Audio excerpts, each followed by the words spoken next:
जय श्री कृष्णा दोस्तों, स्वागत है आपका अपनी इस YouTube चैनल में और आप देख रहे हैं मोटिवेशनल एंड स्पिरिचुअल ज्ञानवर्धक वीडियोस। दोस्तों, आज के इस नए वीडियो में हम आपको श्रीमद् भगवद गीता के तीसरे अध्याय का संपूर्ण ज्ञान सरल भाषा में सुनाते हैं, जिसे आप अच्छे से सुनना और समझना, ताकि आपके मन को शांति और दिल को सुकून मिल सके और आपकी सारी समस्याओं का समाधान भी मिल सके। दोस्तों, यह दिव्य ज्ञान अपने दोस्तों के साथ शेयर करें, अपने परिवारजनों के साथ शेयर करें, ताकि भगवान श्री कृष्ण द्वारा कहा गया यह दिव्य ज्ञान उनको भी मिल सके, उनको भी प्राप्त हो सके।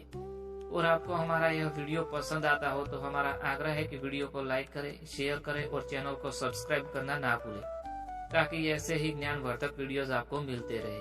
तो चलिए शुरुआत करते हैं। दोस्तों, श्रीमद् भगवद गीता के तीसरे अध्याय का नाम है कर्मयोग।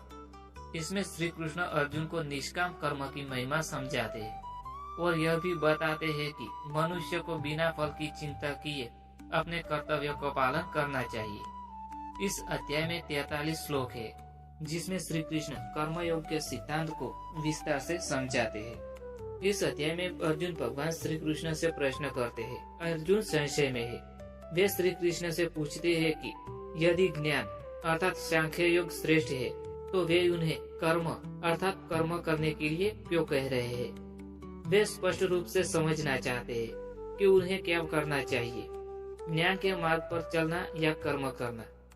श्री कृष्ण उत्तर देते हैं कि इस संसार में दो प्रकार के मार्ग हैं। एक ज्ञान योग अर्थात संन्यास मार्ग, जहाँ व्यक्ति मोक्ष के लिए ज्ञान प्राप्त करता है, कर्म का त्याग कर देता है। दूसरा है कर्म योग अर्थात निष्काम कर्म का मार्ग, जहाँ व्यक्ति बिना फल की इच्छा किए अपने कर्तव्य का पालन करता है। श्री कृष्ण स्पष्ट करते हैं कि कर्म का त्याग करना केवल ज्ञानी पुरुषों के लिए उचित है, परंतु जो लोग गृहस्थ जीवन में है उनके लिए कर्म करना ही श्रेष्ठ होता है। जो परिवार में रहते हैं उनके लिए कर्म करना है अति उत्तम रहता है। अर्जुन पूछते हैं कि कर्म करना आवश्यक क्यों है। इसमें श्री कृष्ण कहते हैं कि कोई भी व्यक्ति बिना कर्म किए नहीं रह सकता है। सृष्टि में सभी प्राणी किसी न किसी प्रकार से कर्म करते हैं। वे समझाते हैं कि बिना कर्म के केवल संन्यास से मुक्ति संभव नहीं है, कर्म से बचना संभव नहीं है, क्योंकि प्रकृति के गुण हमें कर्म करने के लिए प्रेरित करते हैं। जो व्यक्ति बिना स्वार्थ से कर्म करता है वही सच्चा योगी है। यज्ञ अर्थात त्याग और सेवा भाव के बिना किया गया कर्म बंधन उत्पन्न करता है। श्री कृष्ण बताते हैं कि ब्रह्मा ने सृष्टि के प्रारंभ में यज्ञ के साथ जीवों को उत्पन्न किया और कहा कि यज्ञ से प्रसन्न होकर देवता मनुष्यों को आशीर्वाद देंगे, जिससे सुख और समृद्धि आएगी। श्री कृष्ण अर्जुन को समझाने के लिए महान पुरुषों के उदाहरण देते हैं। राजा जनक जैसे महापुरुषों ने कर्मयोग का पालन करके लोक कल्याण किया। स्वयं भगवान भी कर्म करते हैं। यदि वे कर्म न करें तो संसार का संचालन रुक जाएगा। इसलिए जो श्रेष्ठ पुरुष है उन्हें आदर्श स्थापित करने के लिए कर्म करना चाहिए, ताकि आमजन भी उनका अनुसरण कर सके। कर्म योग का रहस्य: जो व्यक्ति केवल आत्म कल्याण के लिए कर्म करता है वह अज्ञानी है। जो व्यक्ति परमेश्वर को समर्पित होकर कर्म करता है वह मुक्त हो जाता है। आगे श्री कृष्ण कहते हैं कि जो व्यक्ति आत्मज्ञान को प्राप्त कर चुका है उसे भी कर्म करना चाहिए, ताकि समाज के लोग सीख सके। भगवान स्वयं कर्म करते हैं, हालांकि उन्हें किसी चीज की आवश्यकता नहीं है।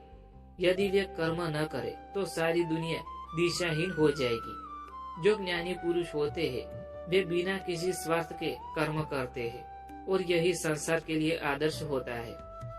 किसी भी कार्य को करते समय फल की इच्छा नहीं होनी चाहिए। स्वयं भगवान श्री कृष्ण भी इस संसार में अवतरित होकर कर्म करते हैं। यदि ज्ञानी व्यक्ति कर्म नहीं करेगा तो अज्ञानी लोग भी अपने कर्तव्यों से विमुख हो जाएंगे।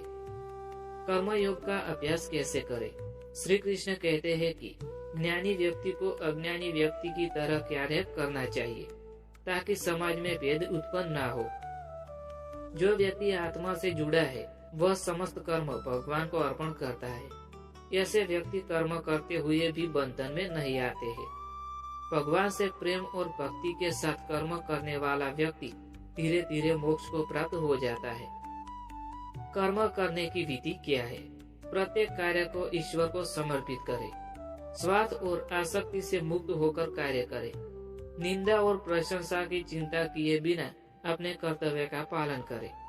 अर्जुन पूछते हैं कि राग और द्वेष से मुक्त कैसे हुआ जाए? श्री कृष्ण कहते हैं कि जो व्यक्ति उनके उपदेशों को श्रद्धा और प्रेम के साथ स्वीकार करता है वह मुक्त हो जाता है। लेकिन जो लोग उनके ज्ञान को नहीं मानते हैं वे अज्ञान के अंधकार में फंसते रहते हैं। हर व्यक्ति को अपने स्वभाव के अनुसार कर्म करना चाहिए।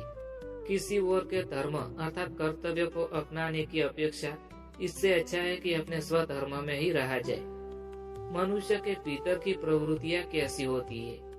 अर्जुन पूछते हैं कि मनुष्य क्यों पाप करता है जबकि वह ऐसा करना नहीं चाहता है। श्री कृष्ण उत्तर देते हैं कि यह काम अर्थात इच्छा और क्रोध के कारण होता है। काम और क्रोध रजोगुण से उत्पन्न होते हैं और ज्ञान को ढक देते हैं। इन्हें नियंत्रण करना ही आत्म विजय का मार्ग है। काम और क्रोध को कैसे वश में करें?